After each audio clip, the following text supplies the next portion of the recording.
Whatever you do, General Tire delivers.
It started here, and it's going to end here. Crandon is practically the center of American off-road short course racing, so it's fitting that our season will be bookended by races at this legendary circuit. Barry hopes to wrap up another championship, but he can't afford another ill-timed wreck like our last visit. Will he come out unscathed? We'll find out soon as we get ready to watch Round 10 of the 2023 General Tire National Series, and you'll see it all live here on Podium Esports. Hi, I'm Joe Peak, and joining me in the booth is Michael Johnson. Behind the scenes is Cameron Aubernon on social media, and our producer is Gary Sexton, who's using cameras provided by Dougie Beard. Now, this track, as we take a look at it here, Michael, is certainly going to be a tricky one for our drivers. There's a mix of high speed and low speed portions. There's technical sections. There's places where it's just an all-out brawl. I think they're going to be tested. I think nobody's going to start and end with the same paint job.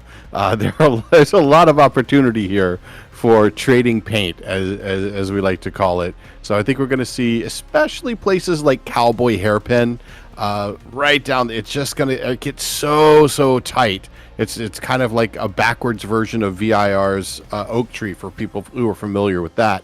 A lot of activity is going to go on there. Then you got this long sprint coming down to turn 2.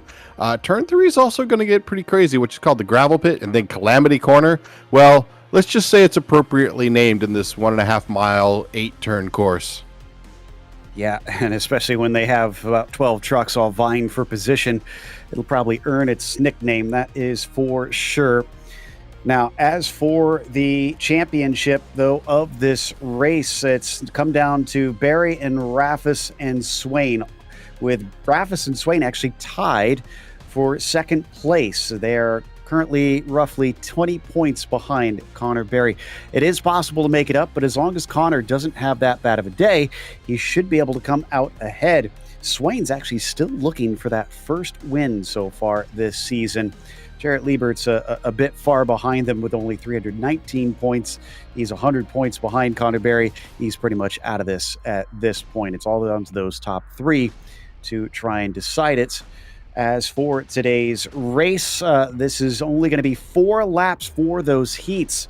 So they're going to go by very, very quickly. And then the top 6 laps for those heats. Just correcting myself there. And then there's 4 laps for the last chance qualifiers. Feature is going to be 12 laps with a competition caution coming at the end of lap 5. And through the heats and LCQ, it's always the top 3 that automatically advance into the feature. Now, if you don't make it into the feature in the heats, you do have those LCQs to try and carry you on through, but you don't want to try and rely on those. That is for sure. Because the more chance that you leave up to this, Michael, the more likely that something unpredictable can happen and take you out. Having been saved by a last chance qualifier, I can say you really don't want to rely on it, just like you were saying. I know I've been out there before and had a good run, and then something weird happens. It's just the way it is when you get on these dirt tracks. You never know exactly what's going to happen. And just watch here is, ooh, nice fling through there, but didn't quite get it exactly like you wanted. Still gets a good launch out of there.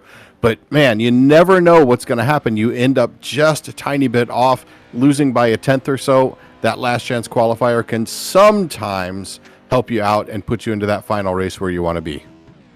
So this is Rafis that we're seeing on screen having the provisional pole right now and by almost 0.4 of a second over Swain, but that's just after the first lap. They get 4 laps to try and set their quickest time. And that will not necessarily set the grid, but it sets each of the heats. So you're not going to be starting with the person that's next to you on that timing tower. Just in front of him, over the hill here, I think we've got Keaton Swain trying to make up that time. And this looks like this is an off lap as he goes wide into the corner, trying to set up the launch off of it and across the timing line here. So, yep, that lap did not count for him. He starts a new flyer to see if he can take the 21 up that massive 0.4 of a second. Yeah, just trying to fling it around here, not get too much out of control. You want to control these. These are the Pro 4 trucks. You've got drive on all 4 wheels.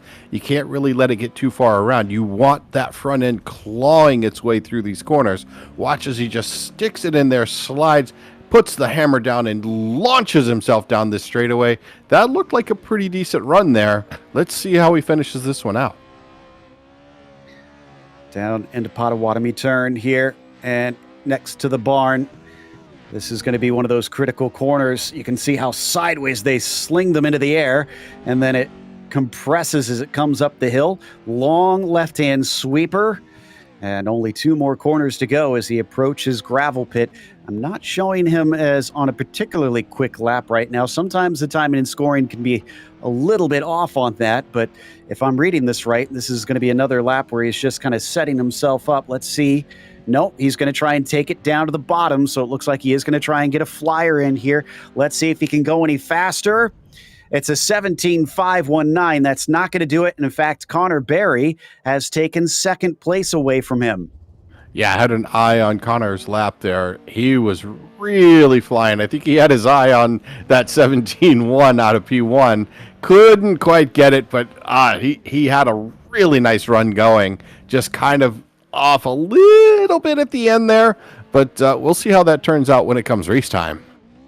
Parker Retzlaff, who's come away with a couple of the wins so far this season, has had a bit of a rough time of it just because of the fact that he was not able to show up to all the rounds. So he's not in the championship hunt, but he could play a bit of a spoiler depending on how things go in the races.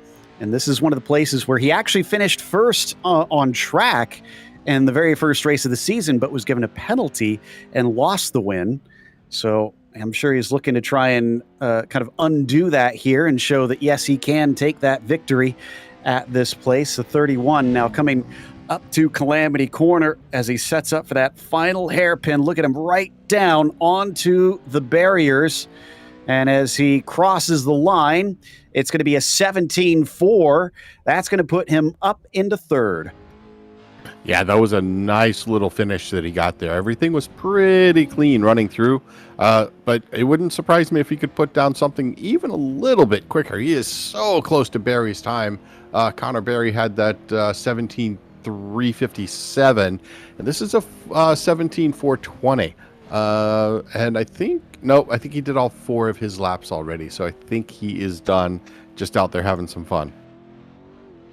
Yeah, so Swain is done with his. That last one didn't count since he went off course on the previous lap. Do you see Christopher Plumley out still running with time, I think, to do one more he's got basically 2 laps left, but he must have started a bit too late. Here he is on the screen now, coming down at a cowboy hairpin, going to fling it out into that banking around the outside and try to launch off the turn as he accelerates along here, where they'll do the land rush start, where they're all going to be lined up in a row and try to siphon down into this much more narrow portion, still very wide, but you can see it gets a little bit thinner here until it finally comes back to the normal track width here through turn 3.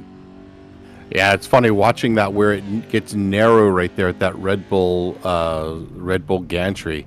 I see some mistakes I was making when I was playing around earlier. These guys really launch it off there and get the truck sideways in the air. They're very comfortable with how the truck's going to fly. I give these things wings, man. They just fly through the air. Look at them come through that last corner. They're nice and tight, puts down the pedal to the metal and comes flying through there. That was not a bad run for him. That puts him up into P11, I believe. Yeah, he bumped himself up a few spots, and we've got about 10 seconds left. I don't see anybody able to complete another lap. Mikolajic is going to cross, and he does improve, though, 17.9. That puts him up to 16th. So one last change before we head off to the anthem here in just a moment. We'll get to the grid, but first up, we'll pause for our nation's song.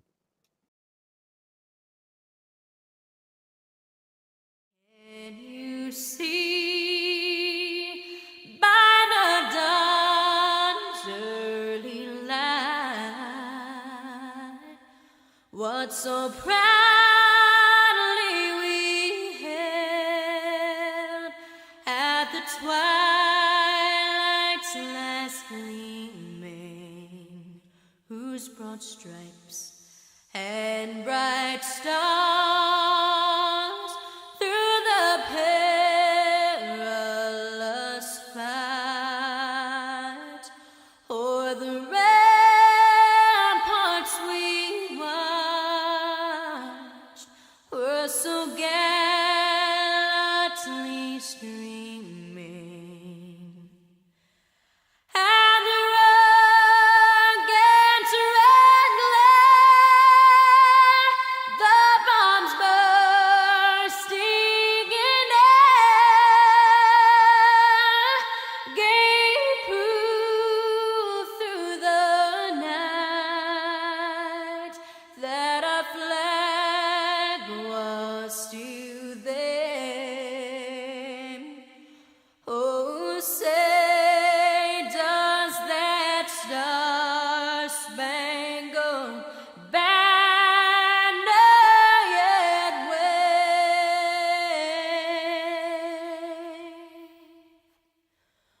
o'er the land of the free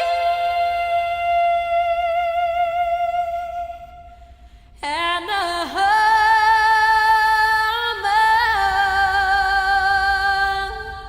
of the brave.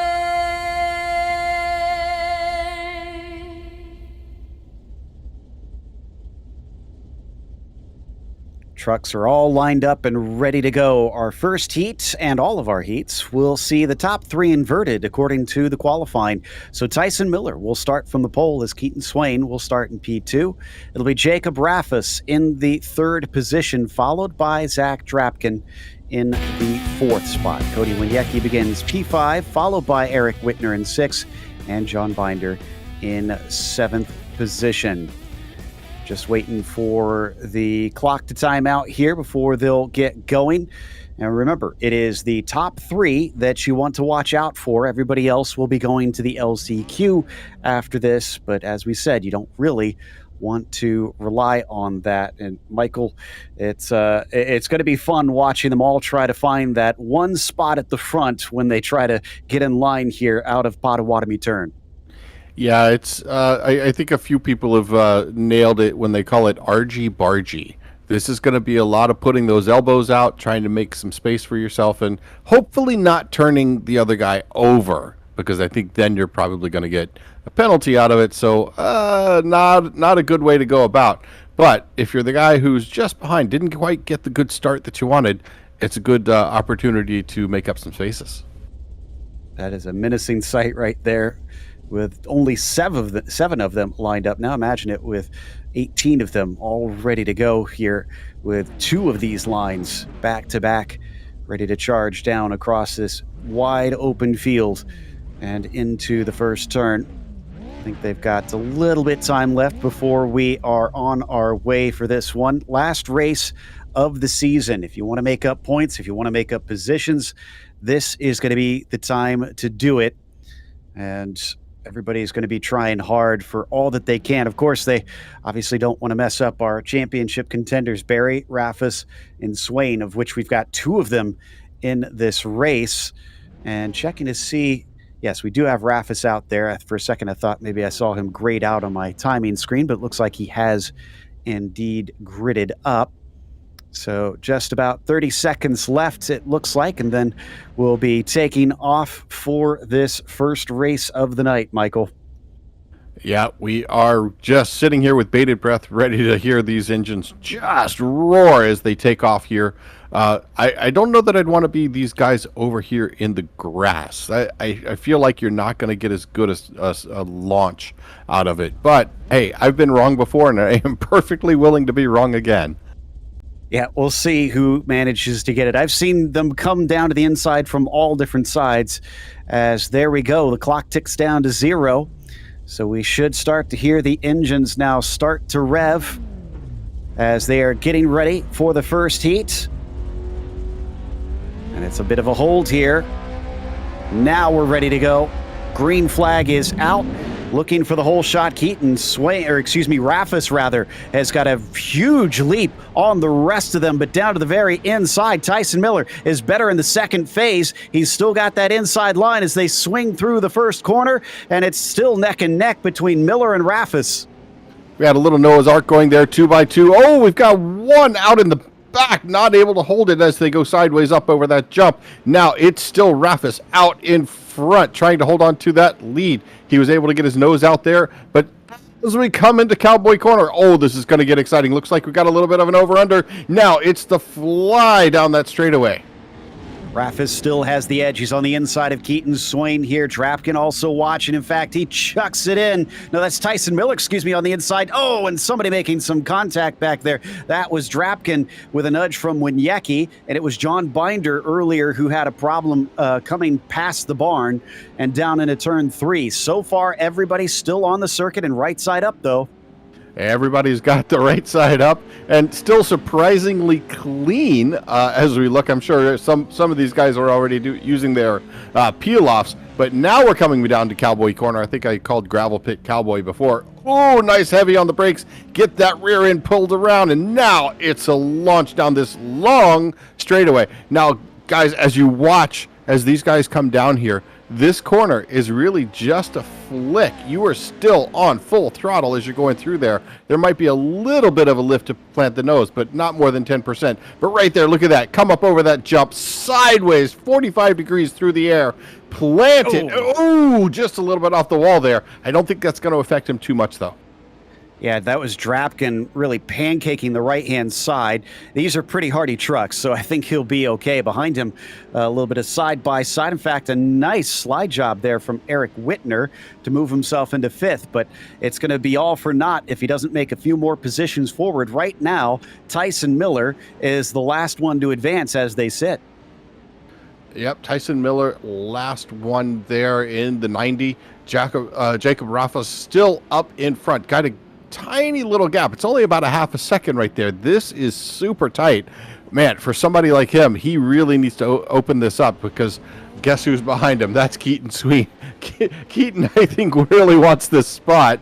But, you know, he's got to be thinking ahead going, you know what, I got a decent gap behind me. I'm going on anyway, and no matter what, reversing the top 3, I'm in second. So second stays the same. Well, to kind of flip that on its head, though, remember, it's these two that are tied for second in the championship. So Swain does have impetus to try to finish ahead because they do earn points here in these heat races. he's going to have to try and see if he can get over that 13 if he wants to have a bit of an edge in the feature if they both make to it, rather. But if they finish how they are, then of course they will automatically be put into that. As we check in with the onboard here, I think of Drapkin that we're watching. Yep, this is him coming down into Calamity Corner, final right-hander before they hit the start-finish line to start lap 3. And like I said before, he needs to pass Miller because Miller is sitting on the bubble. Yep, he's got to make something happen here. Now, I think his next really good opportunity is going to be coming up right here. If he can get that rear end dug around and get the power down now and just get a beautiful launch, doesn't look like he quite got it. But this is another one of those very high-speed sections. Everything closes down on you. And as you come up to Cowboy Corner here, this is the one I was saying looks kind of like the reverse of Oak Tree at VIR for our road course fans. Man, you just got to get that rear end planted just right. I think his opponent just in front of him is getting it done a tiny bit better. Yeah, he's kind of running away from him, which is bad news here because he's going to have to start making some improvements over the next 3 laps, which are going to go by very quickly. Up and over turn 3 once again. We saw Swain hit that outside wall before. This time looks like only a brush at most. So at least he improved upon that portion as they now head into Gravel Pit. Once again, your order is Raffis, Swain, and Miller. And it's basically been back and forth behind them when Yeki and Whitner have been trading that 5th and 6th spot repeatedly in this race. Yeah, I've been watching that on my timing screen go back and forth and back and forth and back. Keep seeing that little red line. Oh, somebody got past. Oh, it's just those guys again. Okay. They have just been trading those back and forth through this whole race. I hope they're having fun at it and nobody's mad at anybody, but they're putting up a pretty good race. Absolutely. Back onto the backstretch once again for Drapkin. And that one looked a little bit better as he tries to pull in Miller coming down into Cowboy Corner once again. Can often see some drivers make some hard charges into here, but nobody close enough this time to try and chuck it down the inside. They once again get the pedal to the floor, fly towards Potawatomi turn, and into the right-hander. It's still Jacob Raffis ahead, although he's only about half a second over Swain. He's not been able to run away, so this is not over, I'd say. Swain has really been able to stick to the tail end of that truck and not let him get away. But getting away is what Swain and Raffis have been doing. Look at the gap back to Miller. That's pretty substantial. It didn't look like it so much in that shot, but watch here. You can only see the front 2 here. That is a giant gap, 2.5 seconds, 2 seconds, right in that range. Closes up when they get into braking, but it's the launch out of these corners where Raffis and Swain just seem to have that extra little edge. Finding that speed coming off the turns down the longer straights here at this circuit. You don't often see too long of straights in most of these short courses, but this one certainly has some very, very high speed. As you can see, it drifts back down towards Canada Corner, or not Canada Corner, Cowboy Corner, wrong C word, as they chuck it into the hairpin and then out of it once more. Yeah, Swain's there or thereabouts. Can't seem to try and close it in enough that he can try and make an attack. It seems like he's trying to close it up under braking, and I think that's going to be his missing there. Exactly what he's missing, trying to make this happen. If he focuses on the other side of the corner, getting out of it, that's going to be what's going to do it for him. He's got a good gap on Drapkin, so I think he can probably take some time to play around with it a little bit. He's also got another opportunity in the main feature. That's true. And they're coming up to the white flag here once they exit out of Calamity Corner. Tyson Miller now a 1.5 seconds behind them.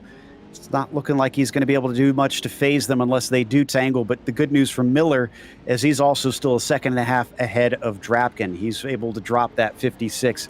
So not much of a challenge. It's basically a battle for the lead, and nobody else is anywhere near one another. Out and onto the back stretch. Is this what the 21's been looking for? It's decent. He's closer, Michael, but I don't know if this is enough.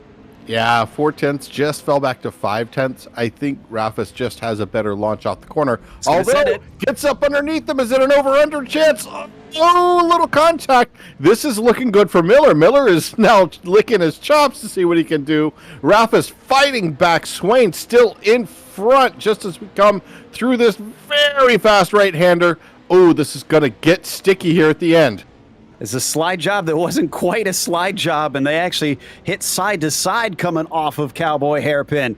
Now as they go through turn 3, heading towards Gravel Pit, will Rafus be able to give the move right back to him? You can often see over-unders. He's going to try it, slides down in front of him, but no, he can't quite make it there in time. Swain holding the outside. Now it switches back. Miller is much closer. He could try and sneak a win. It all depends on how it goes coming out of Calamity Corner and to the line. Swain is able to steal the win away as Rafus will finish second and Miller will advance from third. They were 7/10 apart at the line. Drapkin, Wieniecki, Whitner, and Binder will head to the LCQ after that one. Well, after what that didn't look all that eventful through much of the race, that suddenly got very spicy at the very end. And that takes us off into the second heat of the night now. So as they start to grid up there, it is Tom Grady on the pole. Trenton Briley will start from second position. Connor Berry starts P3. Mason Prater fourth. Felix Roy fifth. Scott Kerr in sixth position, and Simoneau in seventh. Green flag is out. No waiting time for these guys as they charge off of the land rush down towards the first corner. Already 2 trucks tangling a little bit over on the driver's left, but the first one to get there is going to be Trenton Briley. Yeah, Trenton trying to get out in front. He's got about a 0.2 of a second lead, which at this point, as we've seen from that last race, is not enough. You need a lot more than that to be able to hold on to this. Holding on to that extra little bit out front. Let's see these guys as they stretch their legs, trying to come down into the corner. Oh, going up the inside. Smart move. May have watched that from the last race and saw how well it worked. Yeah, Felix Roy just about managed to move himself into the lead there. He's in second, just ahead of Connor Berry, who gets bumped out of the way. Inside is a traffic jam through Calamity Corner. But Trenton Briley still holds that valuable lead, that track position. Oh, when things are getting spicy at the back. Someone was completely sideways. I think that was Tom Grady there, who is just all over the place. Yeah, it's been a lot. There's been a ton of movement up and down the field here for everyone. Tom Grady is down 6 positions. He started off in our pole, but, it's still early in this race. Sounds weird with only a 6-lap race, but it's still early in the race. There's time for him to come back as he tries to club back up underneath. Doesn't quite make it. Look at the runaway here from Briley and Roy. That's starting to look familiar from last race as well. So a bit of a dash off to the distance for our top 2 as Mason Prater sits in the last transfer spot, but he's got Connor Berry behind him. Not a driver I'd want there, as there was a look to the inside from Roy on Briley once again. In fact, our lead might change hands once more. There you can see them up the road, down to the inside, but Briley's going to cover him off. Yeah, good cover there, but still trying to get this as they go to throttle up over the jump. Good positioning, trying to flick that around there, get close up to the wall so there's no chance to get over under. Back to the power across the start line, finish line, and then get that power down again. These guys are going to have a really nice battle through this. Watching Connor Berry now, he gave a hello to Mason Prater down through Calamity Corner. Can he outgun him coming off the turn? Nope. He stopped at the apex, won't get the momentum compared to his rival, but he's awful close. I wouldn't be shocked if he pulled his own little slide job here coming into Cowboy Hairpin. Let's see what he has up his sleeve. He goes down to the inside, moves in front of him, but the over-under goes back to Prater. Yeah, nice defense there. He saw the writing on the wall, knew exactly what he was up to, said, hey, not going to happen. But you know what? I think he's going to try that again. Let's watch the next lap and see what happens. And Roy did the same thing, tried to go up the inside, and Trenton Briley just outgunned him off the turn, just about making contact. You can see those top 4 on the screen right now, flying off the tabletop here down towards Gravel Pit. And there's another big move down to the inside, almost getting into Roy there. That time the slide job works, and Connor Berry moves into P3. Yeah, nicely done. Got up underneath there, slowed the momentum of his rival. Connor Berry was able to get in there, put Mason Prater back just one position. But you know what? Turnabout's fair play. I think we might see that move happen again, just the other way around. Well, Mason's got to be close enough. Look at the distance he's already putting between himself and the 50 truck. So Mason's going to have to make a big dive if he wants to try and return the favor. If anything, I wonder if Barry's going to try and chase down our top two. I think Barry has the talent to do that. If we look at his lap times, he just put down his fastest lap, which was a 1:17.3. That is the fastest of the bunch. Our leader, Trenton Briley, his fastest lap was a 1:17.8, full half a second difference. This could, just as you were surmising there, could turn things around. Look how much he's closed up now. This is getting really tight. Our gap from first to third is actually only about 3/4 of a second. Big hit to the wall there from Felix Roy. He gets away with it and carries on. Roy's in the yellow and black and red that you can see. The black and white belongs to Briley, and the black and blue is Connor Berry, your current reigning champion, hoping to seal up the championship here tonight. And again, he doesn't need a huge distance, a huge amount of points over his rivals. He can afford to lose some here as long as he just plays it so that he brings it home and gets enough. As they complete the latest lap, they're now halfway through the race and down into turn 5 here. Let's see who gets the better run. The 2 car is looking awful close to the 91. He is right up on him, and this is a great opportunity. Watch for this slide again. See if you can get up underneath him. Nope. Good defense. Nice defense from Felix Roy there. Now we got to get that power down. Felix Roy able to keep it going. Got just a little bit better launch out of that. Able to keep in front of Connor Berry. It's definitely making sure that he's watching those mirrors, though. Felix Roy is going to have to be careful from here. Back into turn 3. Once again, close to the outside wall, just brushing it there in that number 91. Barry's kind of showing himself down to the inside, goes back to the racing line. Is this going to be a slide job? Nope, he's going to stay behind for now. Oh, but he's going to get close up side by side with him. Oh, a little bit of argy-bargy there as they come to the tail end of that corner.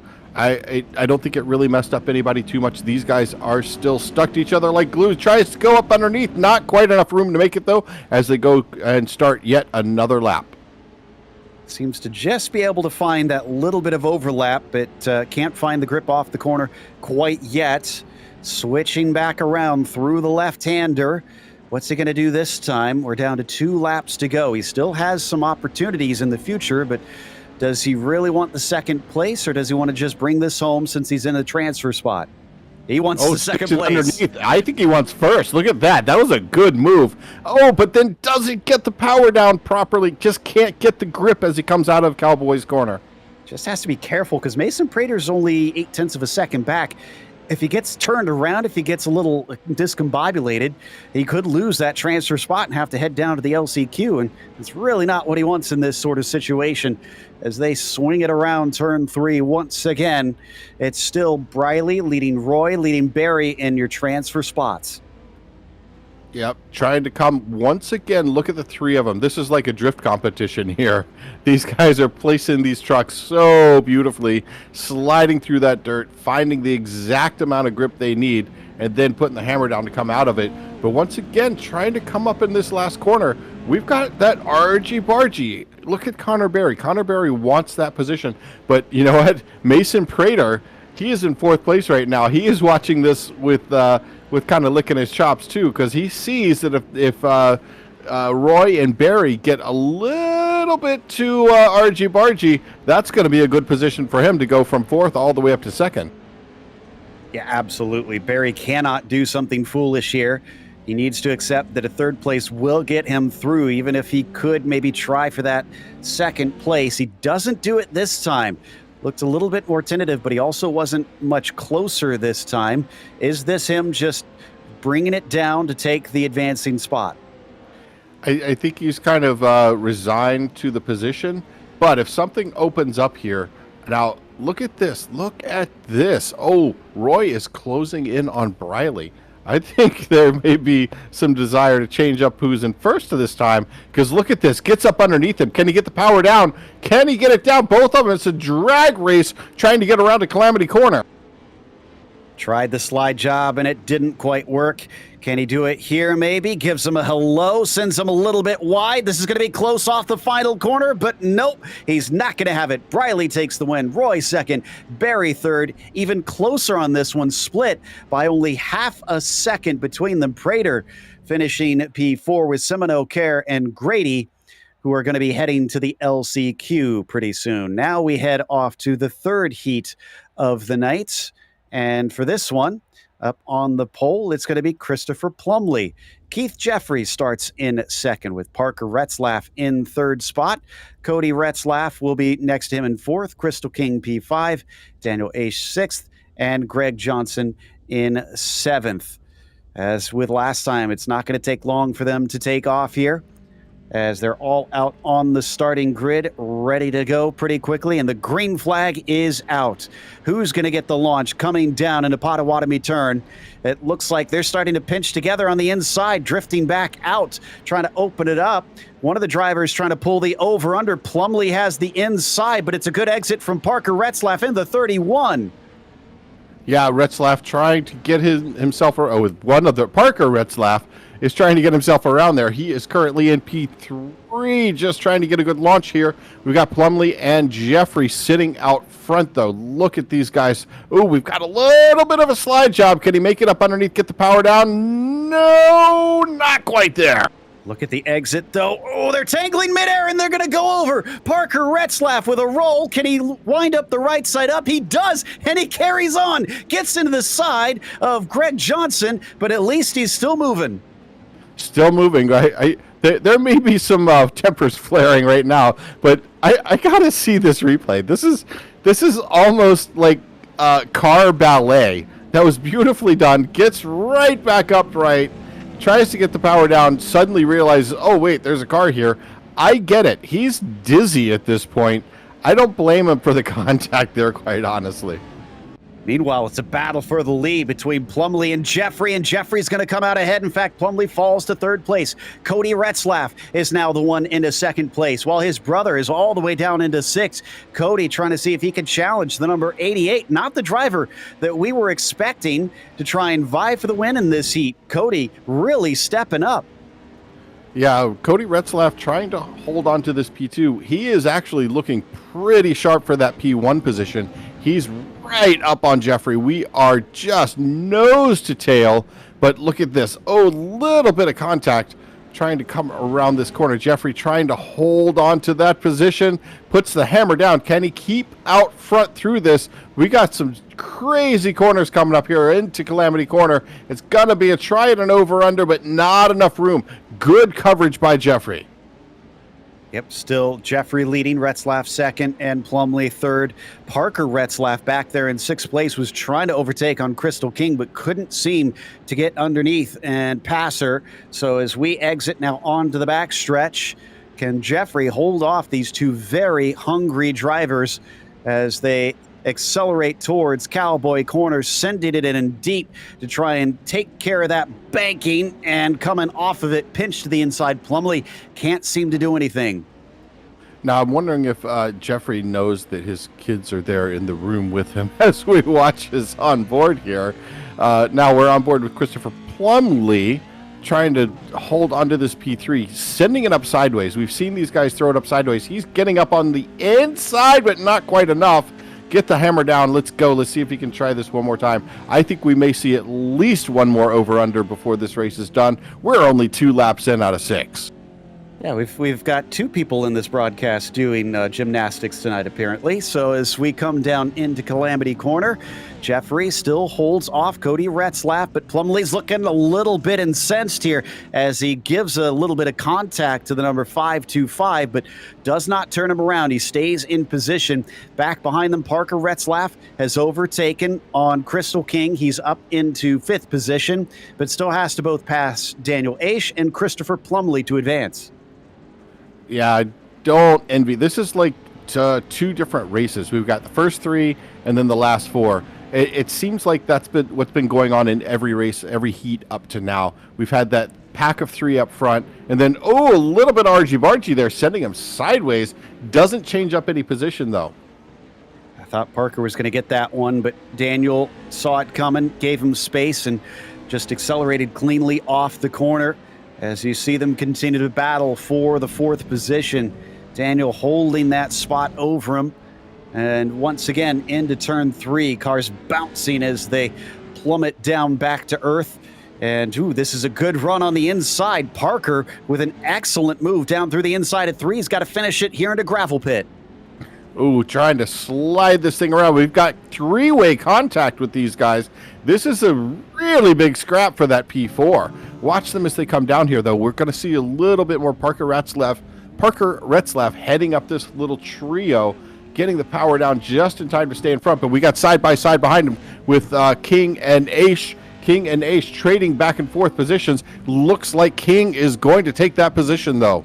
She's up to 5th now, so it's been a bad lap for Daniel Aish. Has now lost 2 of them, and Parker Retzlaff has been freed up to try and gun down Plumlee. He's got half the race to do it, 3 left to go, and he has to make up 2 seconds. 2 seconds is a lot to make up with such a short amount of time, but I wouldn't put it beyond him. Parker Retzlaff has got a good handle on the wheel here. He knows what he's doing. He can get it going, but also notice he's got some damage on that right front. I wonder if that's going to affect his overall lap times or if it's just some cosmetic damage. Yeah, I think the big concern is whether or not he lost a little bit of drive to that corner of the car. Remember, a 4-wheel drive, you hit those sides too hard and you just brush the wall once again. You can maybe damage the drive on the car. So he's got to hope that he's still got the speed here as he sends it down in to gravel pit once again. And I'm looking at it. It's about 1.9, so it hasn't made up a whole lot here over the half a lap we've been watching. He's going to start to need more. You can see some pokes to the inside from Plumlee and Retzlaff, which will help Parker if those two do start to battle. Yeah, if this little pack up front, we've got Cody Retzlaff and Christopher Plumlee going at it hammer and tongs here. Parker Retzlaff can make something out of this if these guys get a little bit too argy-bargy. I think they're going to be smart enough, though, to realize they can't overdo this. But that being said, we've got an attempt at a slide job over-under, getting the hammer down. It is not over. The fat lady has yet to sing. Plumlee's trying his best. I'm sure he's not too pleased knowing he was leading this race at the start and has been stuck behind Cody for some time now while he watches Keith Jeffrey up in front of them try and take away those valuable points here. And, another big clatter into the wall by the 525. That's not the first time he's done that this race. And looks like Parker Retzlaff has just turned the fastest lap of the race. He just turned a 17:138. And then our leader goes over. They ran into one another. Cody Retzlaff moves into the lead. Plumlee off to the side. What in the world just happened? I turned away for 1 second. Let's take a look here on the replay machine. Watch as they come up in here. This is an attempt to get up into the inside, get the power down. Watch them as they come up here. This is where it starts to get a little bit crazy. Throwing it into the corner, gets up inside, very tight up in there, and then bang! That looked like it was a little harder than it should have been. I would not have thought that amount of contact would have caused that. Yeah, I think it was an attempted slide job that he didn't realize there was going to be a car there. And then also the other car didn't realize there was going to be a car to the inside either. So Cody Retzlaff inherits the lead. Parker Retzlaff inherits second. And Crystal King is now through into P3. That's quite the mix-up here. I don't think anyone expected that, especially looking at lap times. But Parker Retzlaff, I was talking about how his lap times, he is the first one into the 16s. He just turned a 1:16.982. That's some amazing driving, especially considering that he might actually have some damage. Keith Jeffrey is still running. Plumlee is as well, but they're outside of the transfer spots, and they got one more corner to go. Cody Retzlaff. Again, not the Retzlaff we would have anticipated taking the win. His brother gets a go, but Cody will win the heat as Parker finishes second and Crystal King advances from P3. Daniel Aish, Keith Jeffrey, Christopher Plumley and Greg Johnson will head off to the LCQs here. Now we come to the last heat of the night, heat number 4. And it's going to be Colin Murphy who starts from the pole of this one. Jarrett Liebert will begin in P2. Nicholas Dachelet will be in 3rd, and Paul Mikulajic will be P4. Dennis Mickelson starts in 5th. Sean Winkler 6th, and Cameron Magashik will be in the 7th position. Looks like we are waiting for Dachelet to get out there on the track. There he goes, pops right in, ready to take off here in just a second as the engines once again start to rev for our last heat of the night. And there's the green flag. Almost looked like Murphy may have had a bit of a jump start there. I'm not entirely sure. No, I don't see a black flag, so he is safe. But it looks like it's the number 10 of Jarrett Liebert, who has the best run, although he swings it a little wide in the first corner. Here comes Murphy in the 09. Can't get the run off the corner. They're 4 wide behind them briefly. Are they going to be able to get away with this down into turn 3? Looks like they are.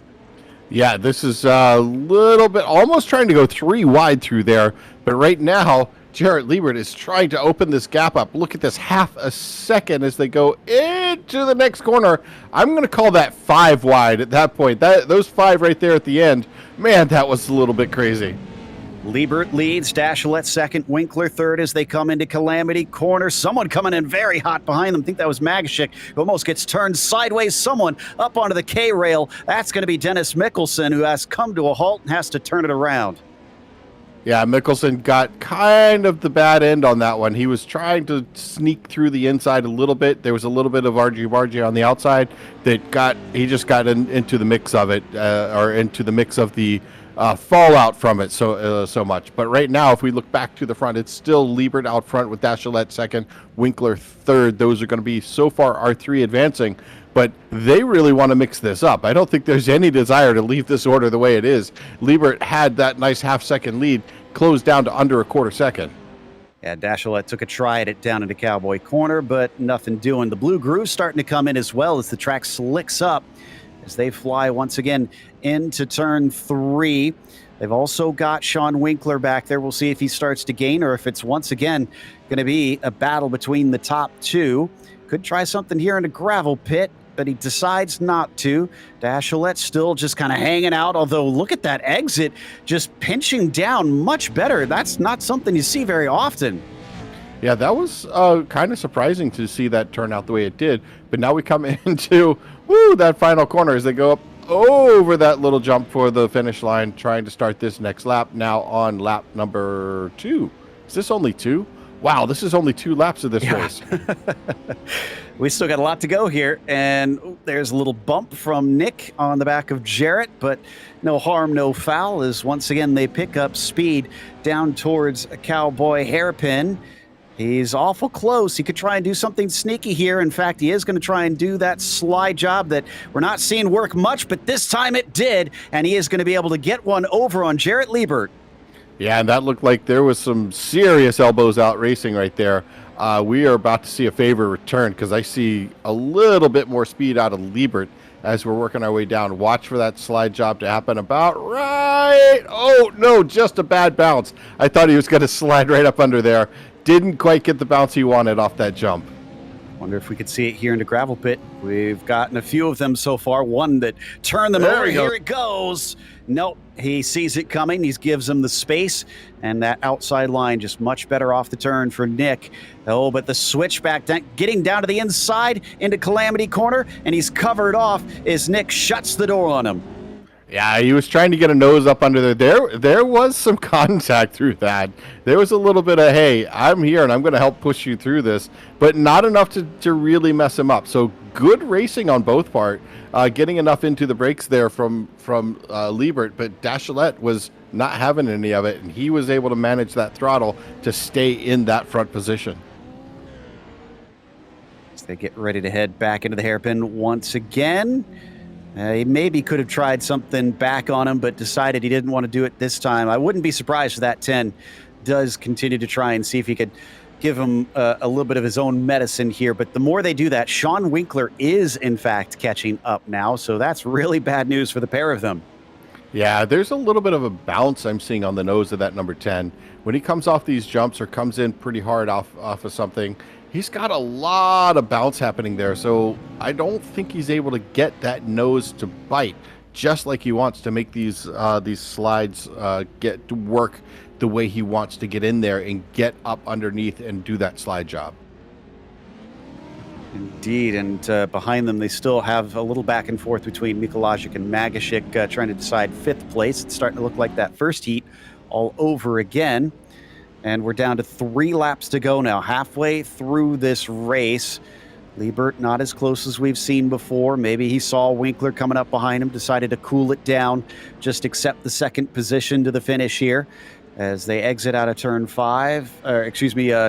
I think it is, down into Cowboy Corner once again. Little too far back, I think, from the 10. Yeah, he's not going to be able to try it here.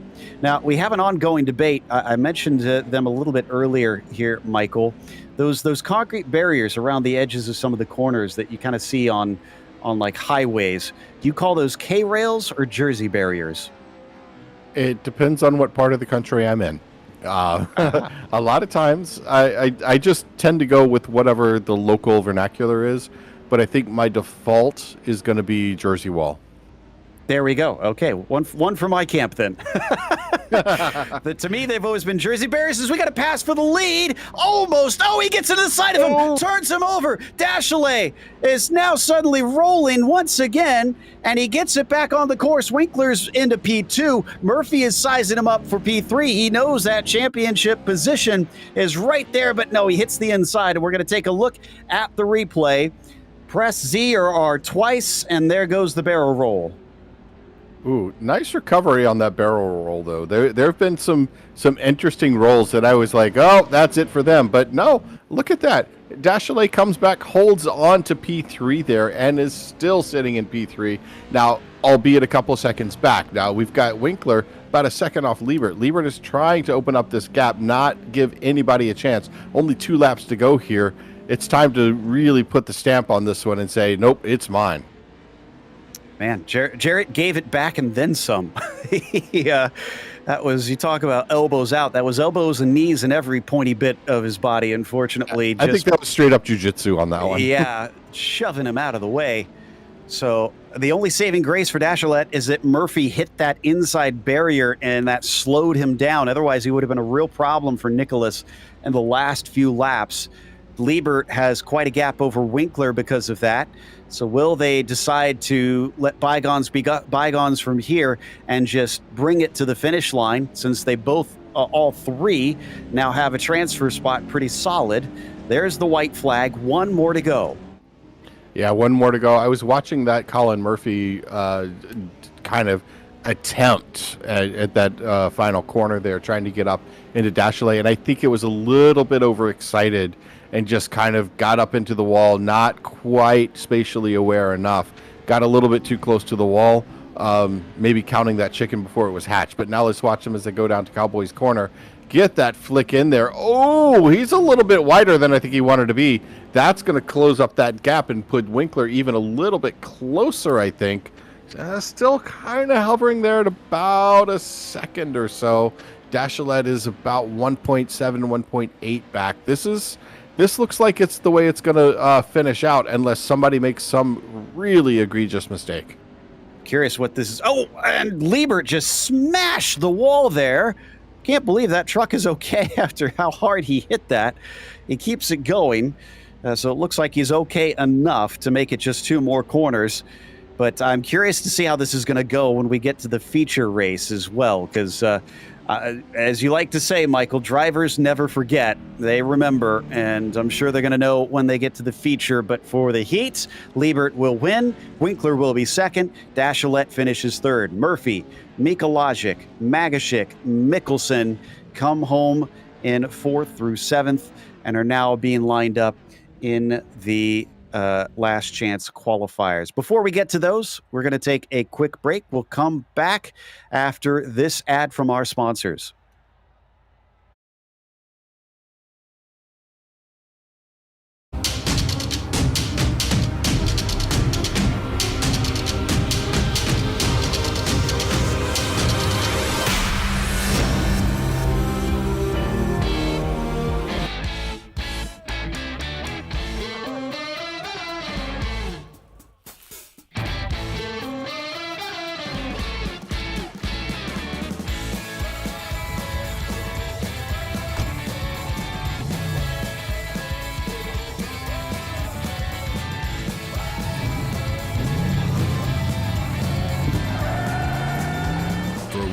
ado, General Tire delivers.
Welcome back to Crandon International Raceway, the first of our LCQs. You don't make it through on this one, you're done for the season. So, without further ado, our grid is Zach Drapkin on the pole and Daniel Asian second. Cody Wieniecki starts from P3.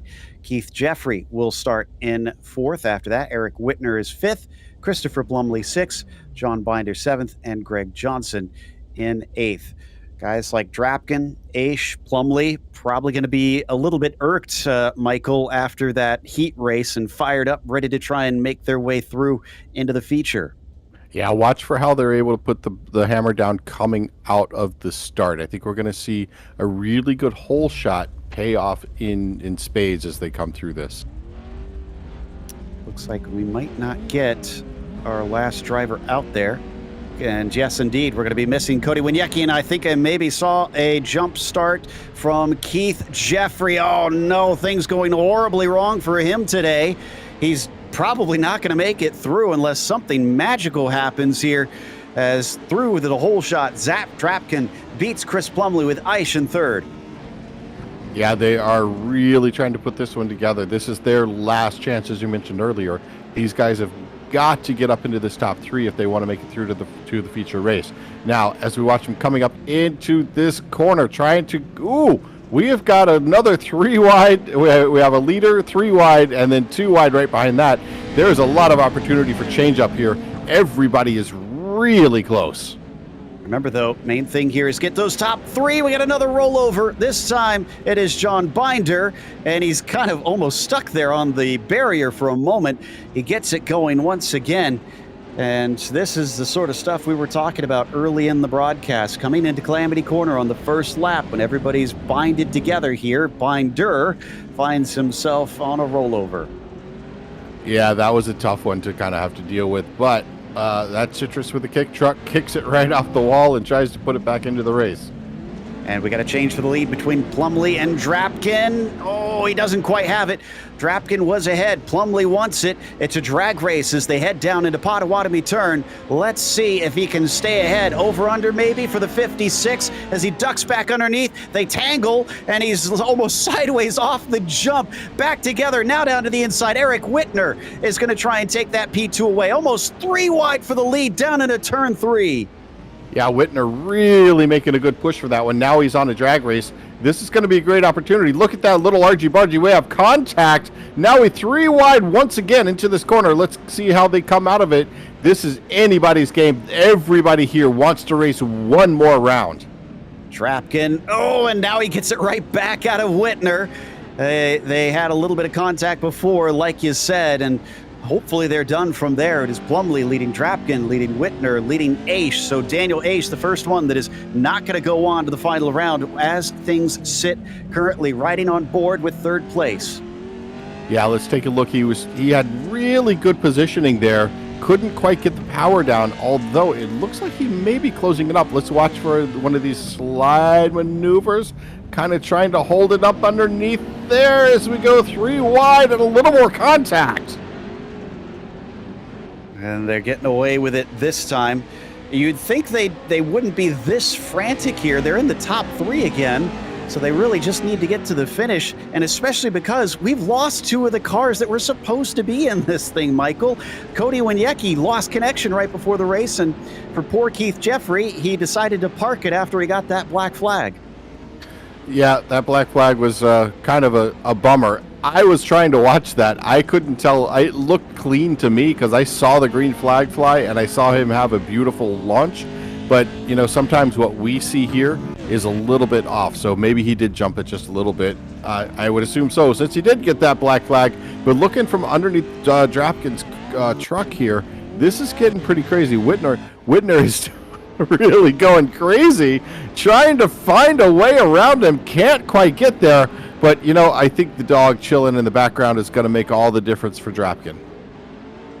Exactly. So Eric maybe not feeling all that comfortable being on the last transfer position, wants to just ensure himself a little bit more maybe. Daniel Aish in that 33 making him feel nervous, and no wonder he tries to send one up the inside. Doesn't quite work out this time. They've also got Greg Johnson.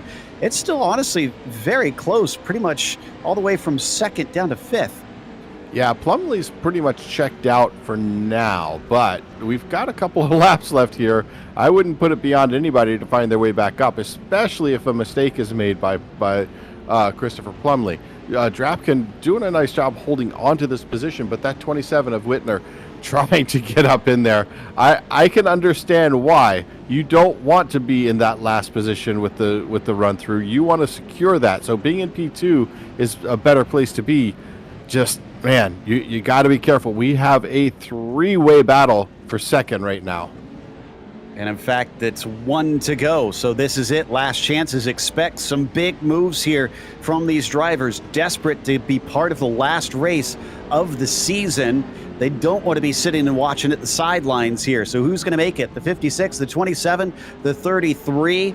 Or will we see maybe Greg Johnson, that 150, pull a blinder on them as they head down towards the braking into Cowboy Hairpin? Daniel's close. Are we going to be expecting one? He thinks about it, tries to get the inside. 27 is there. It's a drag race off the corner. They tangle, and it looks like Daniel has just a bit of an edge. Daniel is just able to slide a little bit ahead. Whitner wants this back. Look at this, going up the inside, making a little bit of contact. Not enough to throw him quite out, but just enough to let him know, hey, I didn't appreciate that so much. As we come down into this final corner, we got contact again, trying to get around here. Oh, into the wall, and unfortunately, Eric runs into the back of him, interrupting his momentum. He's down to the inside. Who's it gonna be? This is to decide who gets through into the feature. They're banging doors as they come off of the gravel pit. This is amazing stuff. Whitner now has the position. Surely Daniel's not gonna sit on his laurels as Plumlee crosses the line ahead of them, taking the last chance qualifier win. Drapkin will be 2nd, and it's Whitner who edges out Aish for 3rd. Wow, what a run for that P3.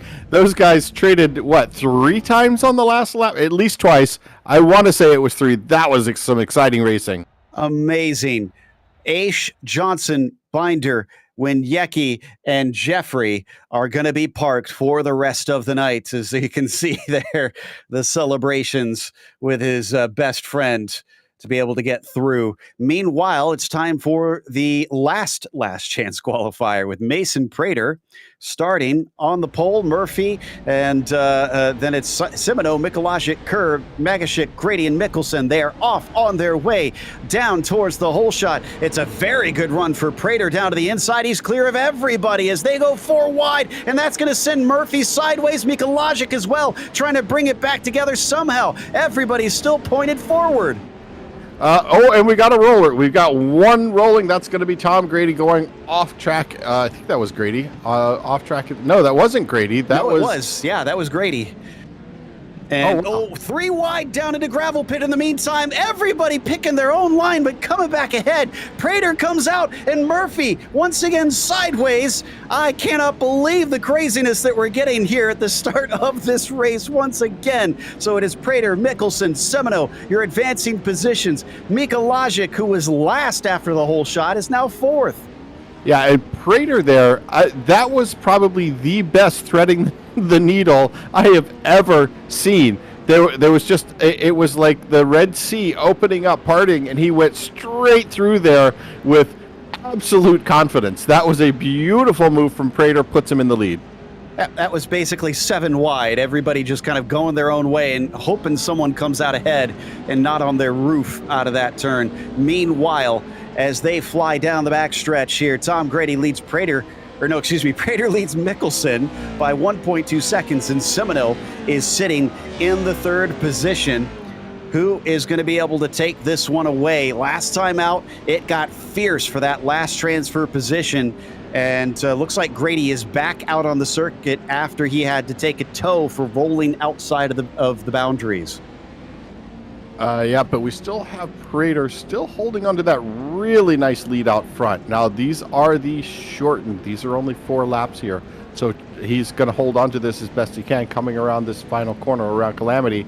Gets a good little grab with that front end, puts the power down, able to go up over that start line, or that finish line, and then the whole crew coming behind. This is quite the gaggle. We've got Mickelson, Semino, Milicek, Murphy, and Kerr trying to find their way into that last position.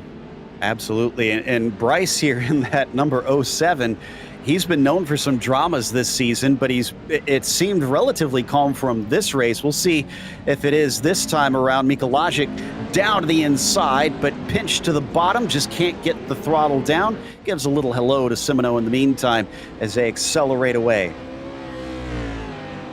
Yeah, look at this, trying to just find that line, just so you can see where all the trucks have been going, wearing that little patch of dirt clean through there, and everybody landing in that exact same spot.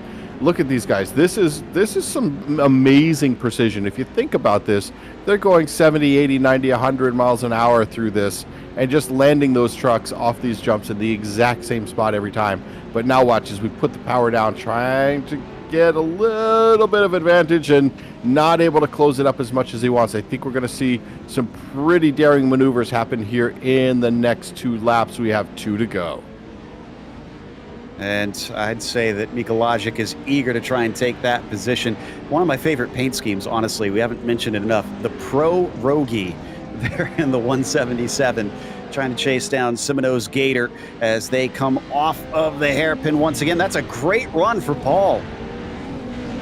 Yeah, able to get a nice run here. Can he get his nose up? Are we going to see this slide job happen? This is a good spot for it. Good defensive position, though. Get that nose around, get the power down. Not quite able to do it this time. Maybe setting it up for next time. Let's see how he's able to hold on to the tail end of this truck. Simon, though, trying to pull away here, trying to open He had a much better run out of the corner. Your white flag this time by. Got to do something soon. It's checkers or wreckers for these drivers as they exit out of turn 3. Now heading down into gravel pit once again. And you can see the wide line starting to be taken by some of these drivers as it just moves up the hill, trying to find that berm as it builds up, and they kick the dirt to the outside into Calamity Corner. There's the white flag held aloft by Barney as they cross the line. Mika Logic still needs to make up about half a second here. Yeah, Mika Logic trying his best. He had a really good opportunity last time, didn't quite get the execution down, but if we watch this time through, he's got a very tight run out of that corner. Now we're going to go down this long straightaway and get into the Cowboys Corner. Cowboys Corner is the place this has been happening. Is he too far back? I think so, but trees in the way, can't quite see it, but nope, not quite there. This is his last chance. I think he's going to be stuck in 4th place. Yeah, he's fallen now to 0.8 of a second behind Bryce, so unless he gets a mistake out of that 07, I'm not thinking it's looking very likely. Up at the front, I mean, after that absolutely insane start, the 50 of Mason Prater has just been cool, calm, and collected, running away from everybody as he comes around the last two corners. A little bit of a poke to the inside from Semino there, but he doesn't need another position. He's in third. He's going to get through, and Mason Prater will now come across the line to take the LCQ win. Mikkelsen will be second, and Bryce Semino will be the last to advance. Mika Lajic, Murphy, Kerr, Magashik, Grady will get parked and won't see them again for some time until we start a new season. Well then, let's take another quick break. We'll come back after a word from our sponsors for the feature, so don't go away.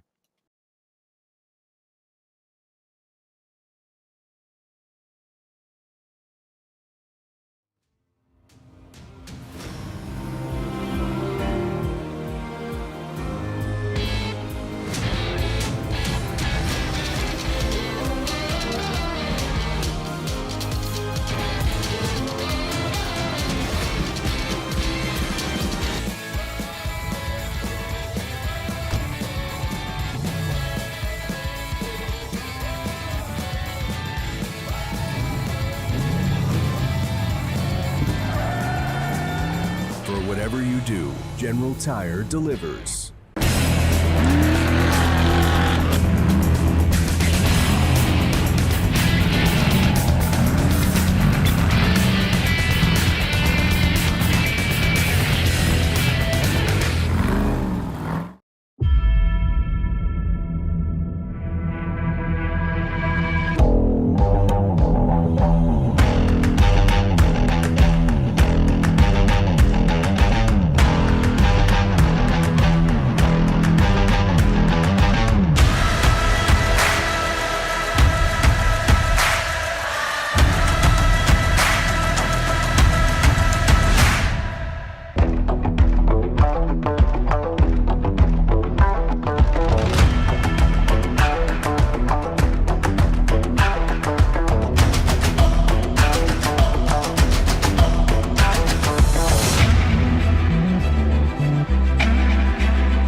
Welcome back here. We're going to watch the last race of the season, very last feature of the 2023 General Tire National Series here at Crandon International Raceway. They're just in the last few moments of the warm-up before they start to grid up. And again, championships on the line, but drivers, Michael, will want to prove themselves. Yeah, there may be a championship on the line, but everybody wants to win this one. There's not a single driver out there going, "Oh, I'll be okay with third." They might say that, but on the inside, no, they want to win this one. So I think we're going to see everybody really putting it all out there for this final race. All Connor Berry needs is a decent finish. Doesn't even need to be ahead of his rivals by that much, as our grid sees Jarrett Liebert on the pole and Cody Retzlaff starting in second. It'll be Trenton Briley in third, followed by Keaton Swain P4, Jacob Raffis in fifth, and Felix Roy P6. And it's Parker Retzlaff starting seventh. Sean Winkler will be eighth, and Tyson Miller ninth. Connor Berry on the outside in 10th. Then on the inside of the next row, 11th will be Crystal King, Nick Dashilet 12th, Christopher Plumley in 13th, Mason Prater 14th, and Zach Drapkin 15th. Dennis Mikkelsen starts 16th, Eric Whitner 17th, and Bryce Semino last on the field in 18th position. We're just waiting on Crystal King here. And indeed, that's the last one we need to grid up. There she goes out there.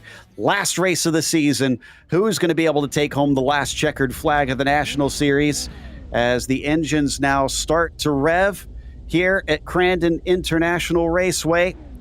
Looking forward to this one. Looks like they waiting for the timer to tick down here. Now we're going. Now we have the engines start to rev. Jump the gun a little bit. And green flag is out. Everybody looks like they managed not to jump the start this time. So no black flags for this group as they come down into the hole shot. Who is going to be ahead? Who will be able to make it out the other side? As, oh my goodness, as we expected. Oh, was that Barry? That's Barry up and over. Oh, it was a good attempt for Barry to try to get around there. Didn't make it as well as he wanted. That's going to have crazy implications for the championship. And I think Parker Retzlaff the other one, so one of the other drivers we thought could be in it for the, not the championship, but for the win today. Jarrett Liebert leads them down into gravel pit. Dashalet's in second, Cody Retzlaff is in third, and Sean Winkler is in P4. So where are our rivals? We need to find Raffus and Swain. Oh, yeah, and this more is beating and banging, sorry. Yeah, this is just some crazy argy-bargy going on here. Having this many trucks on this very tight track all at the same time is, well, exactly what we were expecting. Swain not having a good one. He's down in 16th. Raffus is up to 4th. He could steal this championship. Now, Barry, if he can get back out within one lap down, they do waiver rounds on that competition caution, so he can get back on the lead lap, but he's going to have to make it up a lot of trucks if he does. By the end of this race and then take the win, which would be a Herculean effort. And I'm not super confident that he's got that much pace in it. So Liebert continuing to just absolutely run away. He's got 2 seconds over the rest of the field, who are still sorting out that third place back there. Yeah, it's a gigantic battle when we're looking at P3. We've got Dashalet, Retzlaff, Raffus, Plumley, Roy, Winkler, all back there trying to get into this position. Look at that purple from Plumley. He's trying to get up, sneak it through the inside. Can't quite hold it on. He looks like he's going to be in about P4 as he comes through there. This is a crazy little group right here. Everybody is like, no, it's mine. No, it's mine. And just wanting to take it. Felix Roy briefly was acting as a wagon for somebody who was riding in the back, the tailgate of one of these trucks, but he manages to hold on to it. Raffus just wants to get into clear air. He knows if he has a high finishing position, he could take the championship over Connor Berry at the last time of asking. He's only had one feature win this season, but Jacob has been so consistent. This is where he needs that skill the most. Yeah, now we watch here once again at Cowboys Corner. It's not so much of that slide that people were doing earlier. We've got 12 laps to settle this thing out. Now everybody's kind of got their positions down. Let's take a look here, though, at the replay. This is off the start, where I think we're going to watch Barry and see what exactly happened. I think just, unfortunately, wrong place, wrong time. And he kind of got fed to the outside in Potawatomi turn. He is back out on course on the lead lap for what it's worth. So when we have that competition caution, he will catch back up, and he's got his spare truck, but it's going to be hard running. So let's see. He had this was a great move out there. It was unfortunate. He was going to make that run around the outside. He had the speed. He got out on the dirt really quickly and really was gripping beautifully here. And then that little argy-bargy on the inside, bang, right here. There it goes. Pushes it right out in front of him. He was going to go from way on the outside to be able to slide up and probably be on the podium. That was 6 or 7 wide there, and that just doesn't work, I'm afraid. So he got on the outside and got punted, unfortunately.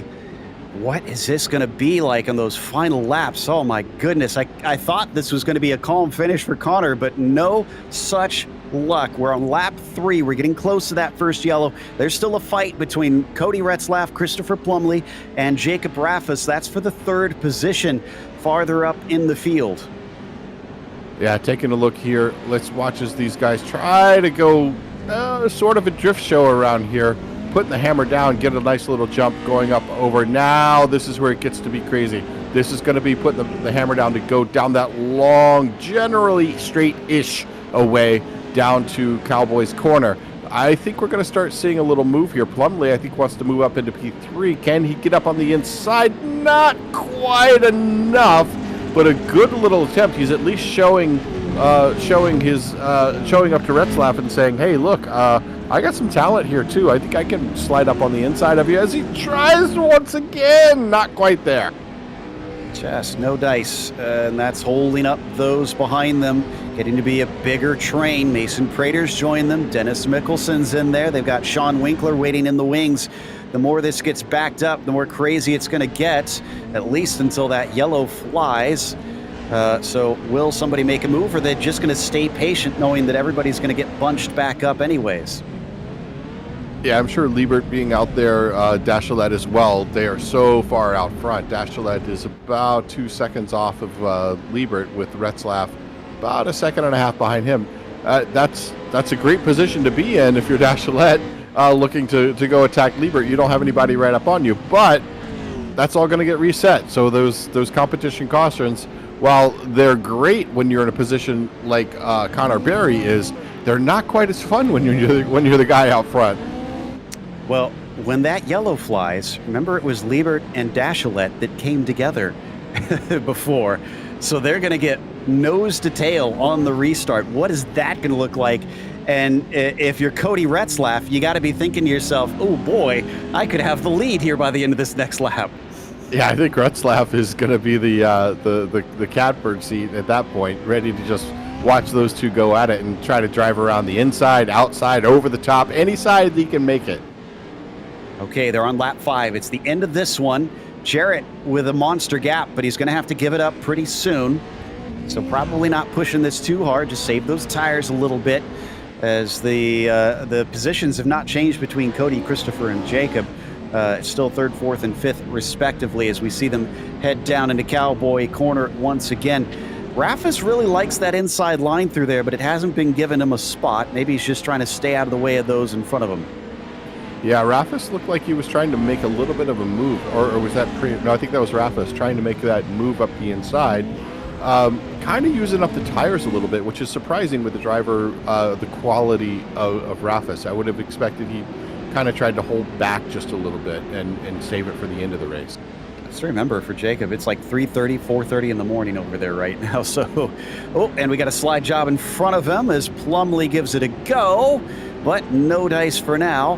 Meanwhile, in front of them, Liebert is going to complete lap 5, and I believe that's going to mean the yellow gets thrown here.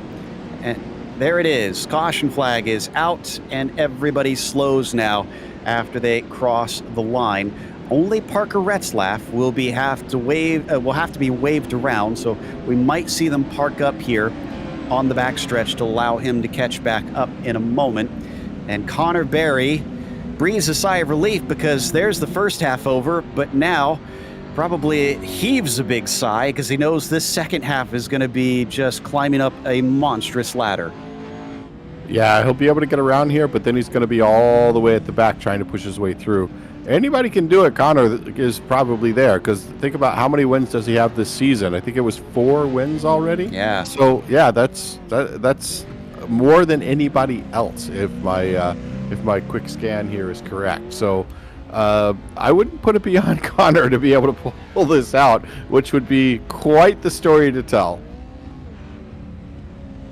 So the interesting thing on this too is that Swain is only just a couple positions in front of him. Swain's in 14th. Barry's going to line up in 17th.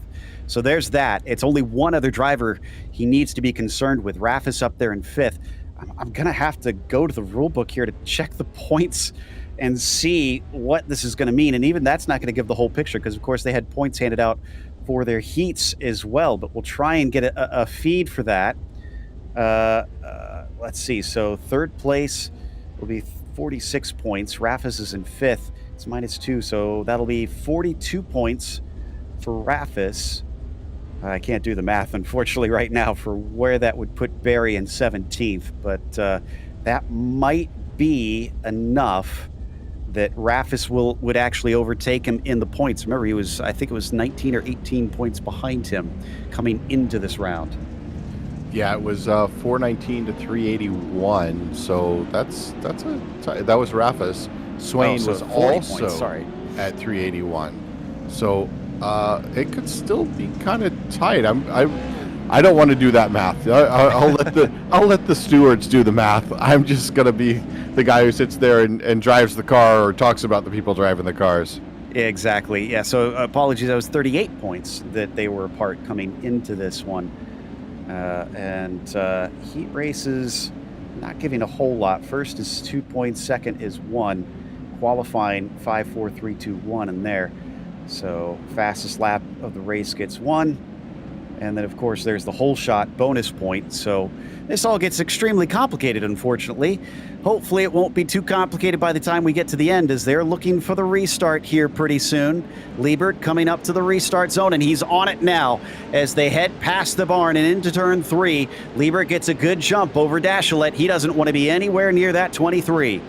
Yeah, he really wants to pull this out. Dashilet wants to close it up, but just missed that little punch of the gas at the start. Now we're going to try for the slide job here. We've got essentially 4 wide still coming out. Looks like Plumley tried to get up underneath in the inside there. Really looking for that third, maybe even second position. Right behind Plumley, though, we've got Jacob Raffas. Raffas trying to get it. And can he make it through here? Whoa, that is close. Plumley able to hold on to the position. Cody Retzlaff and Dashilet still fighting for second, though, as they head over the hill into the left-hander. Looks like Nicholas is going to be able to take that position. A little bit of a poke from Cody. Nothing doing there. Behind them, Plumley watching. They go single file, but it's not going to stay this way for long, Michael. They're coming up to Cowboy Hairpin. Yeah, expect to watch Plumley try to go up the inside again here. Ooh, just trying to hold on to it. Wow, we've got another, 2 back from that. That was going to be Prater or Roy trying to find his way up the inside. Couldn't quite do it. Everybody tries to hold position through there. Oh, Connor was trying to get some spots and bangs door to door with Zach Drapkin. He manages to get up into 15th position here, looking for 14th as well. He's just trying to minimize that damage. I think he only needs a few positions to really make himself safe. Oh, but he's off course and into the wall. Ooh, that is going to be our championship leader right there. He was hoping to be able to make up for that that incident on that rush to the start line on the opening lap. Let's take a look at the replay, though. How did he get out there? Oh, maybe just a bad bounce? Yeah, looks like it. Maybe a little bit of help, and look at the frustration that he's feeling, knowing that this could be slipping away if he's not careful. Yeah, he's still sitting back there in 17th position. Can't quite pull the way around. Tried to get around Drapkin earlier, and I think there were some words exchanged there between the two over the Discord. Ooh, Crystal King just had a problem. Falls back down the order after she was having such a good race. As we come back live now, and you can see, oh my goodness, as that is Tyson Miller getting a little bit of the elbows from Zach Drapkin. They all fly down in, and somebody's on their lid. Is that Mickelson? Mickelson does a rollover and keeps going. Yeah, and it looks like Plumley's going to make the best of this. Plumley's still sitting in 4th place. Had actually the pass done on Retzlaff, but couldn't quite get the power down. But now we take a look back here at Crystal King. Sitting back in 14th position. It is utter chaos back here in the middle of the pack, that is for sure. In front of them all, there you can see leading away, Jarrett Liebert has about half a second over Dashilet, who keeps him honest back there. Liebert hasn't had a feature win yet this season. He wants to end on a high note. Yeah, Liebert sitting there, got a nice little cushion behind him. Not too much, not really pulling out too far. It's probably trying to save some tires just a little bit. But I think Dashilet is really pushing hard to close this up. And Dashilet has got Retzlaff and Plumley right behind, trying to make a little news of their own. Coming down into the corner. Ooh, and behind them, there's a big move and a successful slide job from Christopher Plumley to put him into 3rd over Cody Retzlaff. Yeah, it's fifth or sixth time is the charm. They tried that several times getting through there.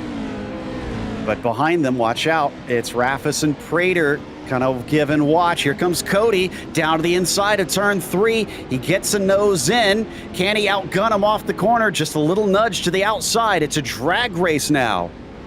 Yeah, they are going at this hammer and tongs. It's just by the nose. It looks like Plumley's going to be there. Oh, but then they get into the corner. What's going to happen here? This is a little bit of interesting over-under. This is what we've been seeing from Raffas. Raffas has been trying to get up through there. Cody Retzlaff takes over P3, or takes back P3. Plumley back to 4th. Jacob Raffas holding on to P5 there. Scandinavian really wants to try and get his nose in. Thought that was his opportunity. Didn't pan out, but he's still attacking on Plumley where he can. Can he maybe switch back here? Looks like it just needs the good exit. No, he gets nudged off. Yeah, a little bit of a nudge there at the just after the apex of the corner. I think he's trying to do exactly what Plumley did to Retzlaff. So let's watch. Plumley gets deep up inside, tries to put the hammer down, gets a little bit of contact with Retzlaff. Now it's a drag race, 3 wide, pushing off. Into the outside. That's going to put Rafis out into the grass there, trying to now get back to a recovery position. But Roy gets around the outside. Felix Roy just blasting past all of them into 5th. It also cost Prater a couple positions. That just caused chaos there, that one little hiccup along the straightaway. Meanwhile, the lead has been extremely close. Dashalet has got it down to 0.2 of a second. It's going to be 2 to go this time by. And how is this going to finish out? They want to see clean racing here. They don't want to see this become too much of a brawl, but I can't imagine this is going to stay too civil up here. Yeah, I don't think it is. I think we've got Dashalet really looking for this win. We got a big gap, 4 seconds back to Retzlaff. So it's all down to Dashalet and Liebert just going at it and seeing which one of these two is going to be able to get up on the inside as we watch them head down here. This is going to be our first attempt. Watch this as they come up here. Watch for that slide job to try to come up the inside. Is he going to get in there? Just a little bit side by side. Half of an overlap there. Not quite enough to make it happen. Now it's once again the drag race as we come down into this long right-hander and then over the jump. Let's watch what happens here. I think we might see something as they come over the jump, though, as Dashalet looks like he's trying to close this up. He wants to desperately, always very wide into the corner. He's trying to carry that momentum. 2 different lines between them, but a better exit from Dashalet, and he's going to have the speed, but they're coming up to the white flag. Opportunities are dwindling as he gives a little hello, just the tiny rub there on the fender of the number 10 to let him know he's there. Yep, leaves the inside open, though. That's dangerous. Oh. Look at that. The 23 is able to get up underneath the 10, trying to put the hammer down. Little argy-bargy. Are they? Oh, he takes the position back. That puts Liebert back in front. Dashalet just for moments had the lead. Couldn't quite hold on to it. What a chess match this has become. The over-under between them, just amazing stuff. And now Liebert back to the lead, but Dashalet is in position. He's close enough. Surely he's going to try and chuck that truck down into Cowboy Hairpin. What can he do here, though? Will he shove him out of the way? Yes, he will. In fact, up on 2 wheels, he's going to be able to keep the bicycle on the earth. And Jarrett Liebert takes off, but he's way behind Dashalet. That is definitely a full contact chess match right there. But Dashalet holding on to this lead now has about 0.8 of a second over Liebert. Liebert still has a good gap over Retzlaff, so he's going to be able to try a couple of different things to work his way back up to close in this gap. But man, it's going to be a tough one because Dashalet has been putting down some flyers. Best lap so far, about 0.2 faster in favor of Dashalet. I think he tried a slide job there, and it was not happening. He came from a long ways back as Dashalet is ahead of him, and Liebert is sounding incensed on the radio, but Nicholas has managed to take the win as he comes across the line. Liebert will be second, and Cody Retzlaff will wind up in third. Rafis across the line, super tight between himself and Briley, but he winds up 7th. And Barry is 11th. I think that's enough for Connor to hold on to the points lead. We'll try and get confirmation on that in a bit.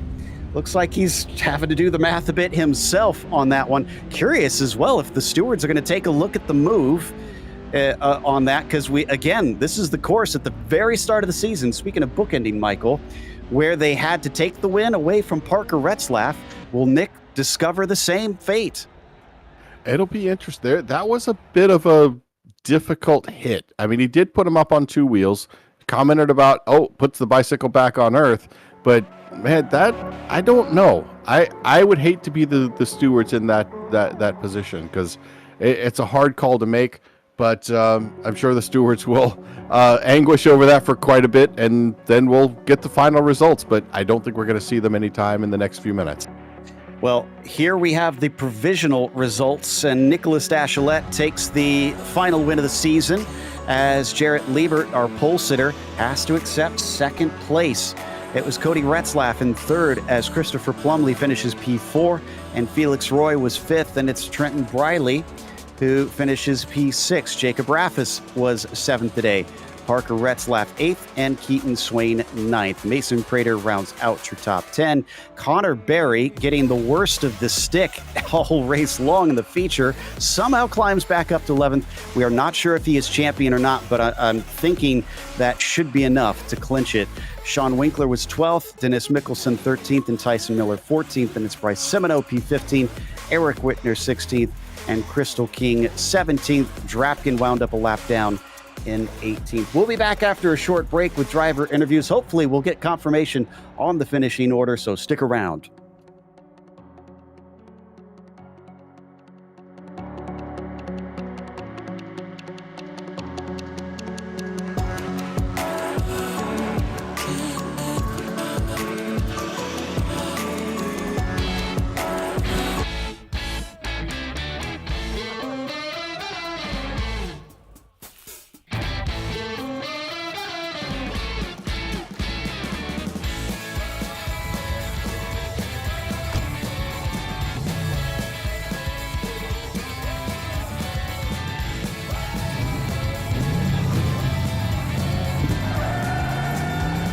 Whatever you do, General Tire delivers.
Welcome back to Crandon International Raceway. We just saw the last race of the 2023 General Tire National Series, and we're going to talk to our provisional winner, Nicholas Dachelet, here after what seemed like a personal battle down there for the win, and it started in the heat race, essentially, as we're going to pull him up in just a moment to have a chat with that number 23.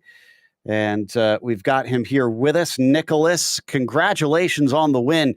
It sounded like that was getting pretty heated all throughout the night, though. We saw you and Jarrett having some toe-to-toe fighting there in the heat, and we kind of figured it would carry on into the feature. What was your take on all that? Yeah, the heat race, it was a good run there. I had a little incident with Jarrett there in the heat race. And Cowboy, he went to protect and left it open. Didn't mean to get him up on the bike there. It was wheel-to-wheel contact, and it just does that in iRacing. But it's just hard racing. That's all it was. That's understandable. And I got to tell you, we were enjoying it up here. It seemed like quite a bit of chaos even at the start of the race, though. Were you glad to be able to kind of get ahead of it all? Because behind you was just utter chaos. Yeah, I caught pretty lucky there at the start, and after halfway there, those guys started battling behind me, and then I was able to reel in Jarrett there at the end. Yeah, it was fun though. Fun chasing down Jarrett and battling with him in the last lap. Well, you ended the season on a win finally. I'm sure you're glad to have that duck off your back, but can you carry this momentum off into next season? Oh, I sure hope so. This is my first ever win on the sim, so this feels pretty good. So hopefully we can carry it on into next season. Well, congratulations on that victory, and we can't wait to see you next time we're back on the air. Yeah, thank you guys, and I just want to thank Factory Sim Sport, Legion Speed Sport, Plum, Keaton, Crystal, Tom, Terry, Tyson, all the guys over there. Say hi to my family, and thank you guys for putting on. Thank you to Connor, General Tire. It was fun. See you guys next season. Thank you. So Nicholas Dachelet, our winner here, and I believe we've got third place ready to talk to us from the feature, Cody Retzlaff. So Michael has caught up with the 525. Indeed, I have. So, Cody, quite a race there. There was a lot of back and forth, jumping positions, falling back. Was there any version in your head that played out like this race did? No, honestly, it was pretty crazy. All season, I struggled with starts and then not making it through the first lap. So I focused on getting a good start, making it through the first lap, and then just took it from there. Well, speaking of start, you started out in P2 and you finished P3 with the crazy start we had. Just making out of that alive had to be quite a feat. Did you have much of an issue on the start on this race? I didn't. I came out of the first corner and then I seen in my mirror that there was chaos, so it was a big sigh of relief that I made it through there unscathed. So I think there's a bit more purple on your truck than when you started the race because you and Plumley were really going at it. How did that play out through the race for you? I mean, yeah, Plumlee's a good racer, and it was a good battle. I mean, we shared paint throughout the race, so it was fun. Yeah, it looked like you had a really good time out there. Thanks for coming to the booth talk to us. Congratulations on your P3. Who do you have to thank for it today? Everybody at Team Rogue, Parker, Jarrett for the fast truck to get us here, Dennis, Nicholas, Clutch. I think that's all I can think of right now. Cool. Well, that's a good list. Lots of people to thank. And thank you for being here. And with that, I'm going to send it back to Joe. Indeed. We've got Jacob Raffis, who will wind up second in the championship, actually tied with Swain on points and beats him out since he had a feature win and Swain did not. But let's talk about this race particularly here, Jacob, because you started out literally smack dab in the middle of all that craziness there in the first corner. Were you just sending a prayer up to the dirt gods that you make it out the other end? Yeah, I was just focusing on getting up there and not getting wrecked and be careful and stuff. But yeah, Swain was going really fast at the end there, so yeah, I was a bit afraid there for a sec. The other thing is you were coming into this 38 points. It was a bit of a long shot to be able to overtake Barry. Were you aware that he got turned over in that first turn? And did that change how you drove from there? Yeah, I kind of hit him and Felix a little bit, so I got swapped down. So, but that was a little bit better in my point because I could go under them and get to the front, and yeah, there it was. In the end, you couldn't quite make up enough to keep him behind. But still, you got to be pretty proud coming into this and coming in second with the amount of skill that's out here in this series. Are you going to come back for the next national series when it returns? I will for sure come back, no doubt. Well, we are looking forward to seeing you because you put on some thrilling runs out here. Anybody you want to thank before we head off for the end of the season? Yeah, Sim Magic, simracing.no, and Herman Arete, and Next Level Racing, and Nitro Circus. racing team. That was Jacob Raffis, who finished 7th today, but 2nd in the points in the end, as it looks like. Did we already talk to Jarrett Liebert? I thought we had already talked to Jarrett, but I guess we did not. So looks like Michael is going to be having a conversation with the other end of that battle that we had for the lead. Well, Jarrett, thanks for coming to talk to it. Well, Jarrett, there we go. Jarrett, hi. Thanks for coming to talk to us. I gotta say, that whole shot, when you took off on the start, that was mightily impressive. You got out in front, put your elbows out a little bit, and then just decided, nope, this lead is mine. How long did you think you were going to be able to hold on to that lead, and what was kind of the turning point for you? I felt like we were the fastest truck by a mile.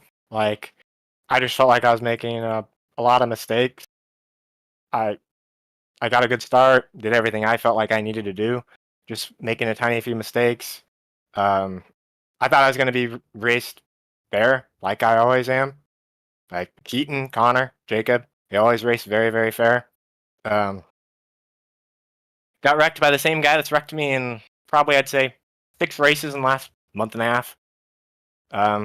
So Apparently what do you apparently I can't see say as his what name. happened there? Going into Cowboy, he was a couple of tenths back. You go in there, you defend the inside. Where did it actually go wrong in your eyes? I defended, and like I said, I'm currently getting messaged by 2 people, both in the series, saying that's something that I cannot say on a broadcast. Not teammates either. So definitely not like I'm the first person. But I guess I if you don't really have anything good to say about the person, there's no really point. I felt like I raced him clean. I got into him in the heat, had net code contact. Then we went into the whatever corner that is. I'm not familiar with this stuff. I'm not even good at this stuff. It just so happens I test. Whoop-de-doo, I'm up front. And I just drove into by the same exact way he's driven into me for the past 2 months. Driven into Connor the same way, driven into my teammates the same way, driven into the entire league this way. Everybody I've ever talked to wants him to go over the berm every single week. No difference. Yet, nobody ever does because we'll get a penalty. So it's like, I'll probably get a penalty for the heat race. I didn't feel like it was that much my fault. My teammates didn't think it was my fault. It was just weird netcode contact. I don't know. I'm happy with the day either way. I P2 in this. My eNASCAR guys that I built the set for, my guy that I spot for just finished 2nd at Bristol. So overall, a good night. Just really disappointed with the way I've been raced by a certain person all year. It's sad that I've started doing this in January and February, and I'm already better than him. Finished in front of him in points, but is what it is. Well, it was a good race. You really were showing just how much talent you have. You were able to hold on way out front for quite a long time. A couple of mistakes happen, easy to happen with dirt because the surface changes so much, and it from lap to lap even it changes. You might have had grip in one spot that suddenly you didn't. What was the biggest spot where when you had this almost 2-second lead that suddenly closed things up on you? Was there a specific mistake, or was it just a series of little mistakes? I had a 2-second lead the first half, and then the yellow came out, and that really shrunk down the original lead. I was probably pretty fine if that yellow hadn't happened, but at the same time, sometimes you're really happy those yellows come out, like Wild West flipping. So it's like, and then being able to come back 8 spots, that really helped there. It's give and take with the yellow, but the second Well, you half, had a really, really good start off that yellow. Yeah. We saw and commented how you really opened up a gap very quickly going over the jump there. It's like you timed it to absolute perfection and caught him sleeping a little bit. Thank you. It really just came down to, like, I didn't even know what the restart zone was at all. I literally put up the series chat in our Discord right as we were under yellow stop there. Like, I didn't even really know because I didn't think I was going to be in that position really. But it really just came down to, like, I didn't want to go early. He'd predict that. And I didn't want to go very, very light. He'd predict that. So it's like I kind of just went in the middle, right between the 2 jumps. And I think that really helped. And just tiny mistakes, I'd say. mainly in the big floater jump. Made a lot of mistakes there, but even then, I I I always felt like we were racing really, really clean. But he made sure that he did it on the last lap, so there was no way I could do it back. So that's an interesting way to do it. But hey, to each their own, you know. Well, a good race overall. It was a pleasure watching you. Who do you have to thank for today's podium? Thank you guys. I have to thank everyone at Team Rogue, Parker, Dennis, Nick, Cody. Congrats to him on the third. Really big point today for him.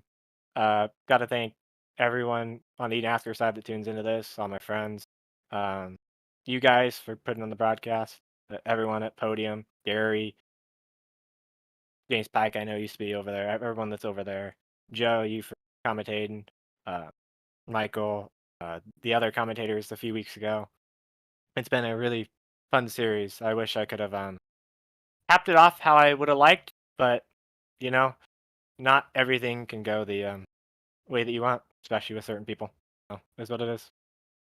Yeah, racing is what it is, and having been on the race course for decades now, I can tell you it's probably not the last time that a race will end up like that. But with that, I'm going to hand it back to Joe. Jarrett, thank you for being here in the booth with us. Thank you guys for having me. That was Jarrett Liebert, who finished second here today, which is going to wrap us up. And we want to give a big thank you to the organizers at the General Tire National Series, and a huge thanks to our team tonight, Michael, Gary, Cam, and Dougie. Also, none of this is possible without those behind the scenes at Podium Esports, Ryan Bauer, Gary Sexton, and John Theodore. Thank you so much for watching tonight's broadcast of the General Tire National Series. I'm Joe Peak, and I'll see you on the track.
Whatever you do, General Tire delivers.